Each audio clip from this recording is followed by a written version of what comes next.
May magandang nangyayari kahapon ng umaga, sa ginagawang plenary deliberation ng House of Representatives, sa budget ng Department of National Defense para sa 2025, sa pangunguna ni Congressman Jose Jaboy Sabijon Aquino II. Mula kasi sa proposed na 254 billion pesos budget ng Department of National Defense, na nakasaad sa National Expenditure Program, ay tinaasan ito ng 90 billion pesos ng mga mambabatas, nang matapos ang House Plenary Deliberation, kaya ang budget ngayon ng Department of National Defense sa susunod na taon 2025, ay magiging 344 billion pesos na ito. Hindi natin inaasahan, na ganito kalaki ang idinagdag ng mga mambabatas, at agad naman itong inilathala sa Facebook page ng Department of National Defense. Ang bagong proposed budget na ito, ng Department of National Defense, ay ang siyang iaakyat sa Senado, para sa deliberation naman ng mga senador. Dito natin malalaman, kung tataasan pa ba ito ng mga senador, o mananatili ang nasabing proposal.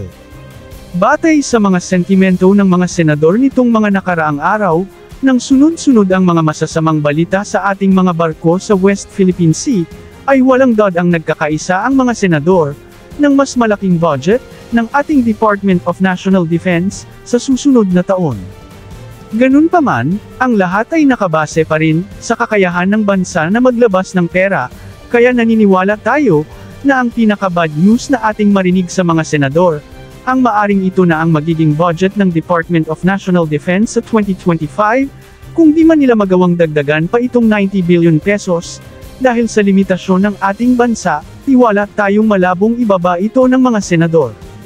Ang pinal na proposed budget ng ating bansa, ay malalaman pagkatapos ng gagawing bicameral meeting, kung saan ang Congress at Senate versions budget ay pag-isahin.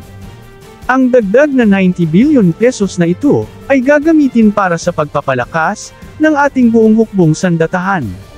Matatandaang ang proposed budget para sa AFP modernization, na nakasaad sa National Expenditure Program 2025 bago ito isinumiti sa Kongreso noong nakaraang buwan, ay 50 billion pesos lamang ang sa Program Fund, at karagdagang 25 billion pesos bilang on-program fund, o kung may pagkukunan pa na pera. Suma total, ito ay 75 billion pesos kung ating ipagpalagay na maibigay ang 25 billion pesos na on-program fund, sa pagdagdag ng 90 billion pesos, ito ay nangangahulugan, na mayroon ng 165 billion pesos na budget, para sa AFP Modernization Program sa susunod na taon 2025, napakalayo na nang maabot ng 165 billion pesos na ito, at napakarami ng mga pinagpalibang procurement, ang maaaring magkaroon na ng progress, sa susunod na taon.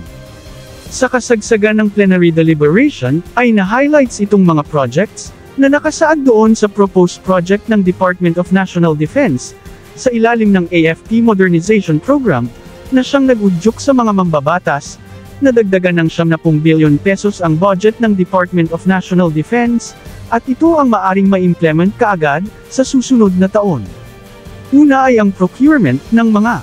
electronic warfare system, na di pa malinaw, kung ito ba ay ikakabit sa mga existing warship ng Offshore Combat Force ng Philippine Navy,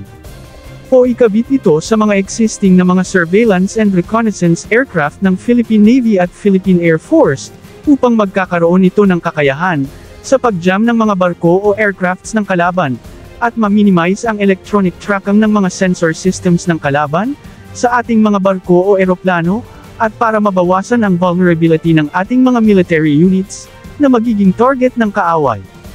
Pangalawa ay ang frigate and corvette weapons and sensor systems upgrade, na isa sa pinakamatagal na plano ng Philippine Navy, na pag-upgrade ng weapon system ng kanilang mga existing naval platforms, particularly ang Del Pilar class at Jacinto class patrol vessels, Jose Rizal class frigates, ang BRP Conrado Yap corvette, at ang Miguel Malvar class frigates, dahil ito ay meron pa ring fitted for but not with items, para sa future capacity upgrades.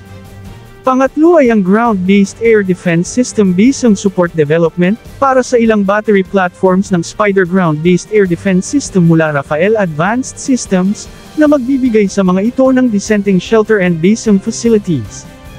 Pang-apat ay ang FA-50 Systems Upgrade. Ito'y ang pag-upgrade ng mga kasalukuyang FA-50 into Block 20, na ino-offer ng South Korea sa Pilipinas, sa kabila ng nagawa ng mga upgrade ng Israel Aerospace Industries.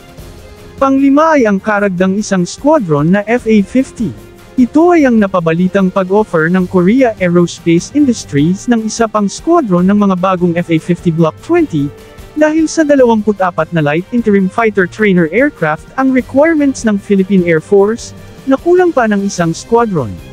Pang-anim, ang Fully Armed Frigate Acquisition Project. Ito ay ang dalawang bagong frigates project ng Philippine Navy sa ilalim ng Horizon 3, na marami sa mga leading warship manufacturer sa buong mundo, ay nagsubmit na ng kanilang proposals, at syempre nangunguna pa rin ang Hyundai Heavy Industry sa mga ito. Pang-pito ay ang Additional Air Defense Surveillance Radar Project, para sa pag-expand ng air coverage ng ating Air Force, upang mapa-improve ang pag-implement ng Philippine Air Defense Identification Zone or PADIZ. Ang Israel Radar at Japan Mitsubishi Radar ang siyang nag-supply sa Phase 1 at Phase 2 na project na ito. Pangwalo ay ang pagdagdag ng mga 155 howitzer. Ito ay maaring additional na towed howitzers o self-propelled howitzer tulad ng Atmos 2000, na binili ng Philippine Army mula sa Elbit Systems, na gagamitin para sa pagpigil ng anumang puwersang nais magsagawa ng amphibious landing operation sa ating kalupaan. Pang-siyam ay ang Integrated Short-Range Air Defense, para sa pag-provide ng iba pang layer ng defense ng ating bansa, lalo na sa air cover ng mga infantry units, at mga importanteng infrastructure ng militar, tulad ng military base at headquarters.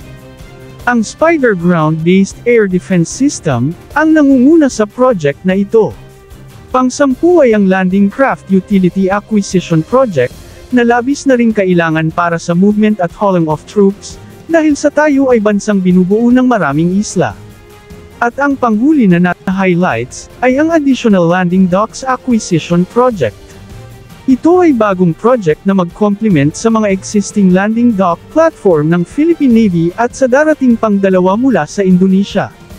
Bagamat alam nating malaking bahagi ng dating 50 billion pesos program fund, na nakasaad sa National Expenditure Program, ay mapupunta sa funding ng currently Multi-Year Contracting Authority or MYCA arrangements, o pagbabayad sa mga kasalukuyang mga proyekto, tulad ng 6 na OPV at 2 frigates sa South Korea, malaki ang chance na ang 90 billion pesos na ito ay magsakatuparan sa implementation ng multi-role fighter jet acquisition projects ng Philippine Air Force.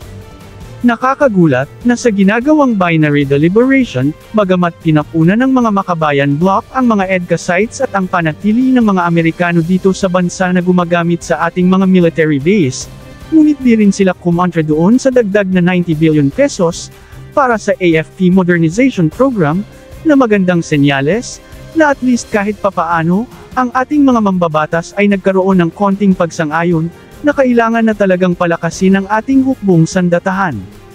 Ito ang tamang daan na dapat tatahakin ng ating national government, na kahit papaano ay magbigay ng urgency, na magkaroon ng credible defense posture para sa ating hukbong sandatahan, para magkaroon ng kaukulang level of deterrence, laban sa agresibong mga pag-claim ng China, sa mga teritoryo ng ating bansa.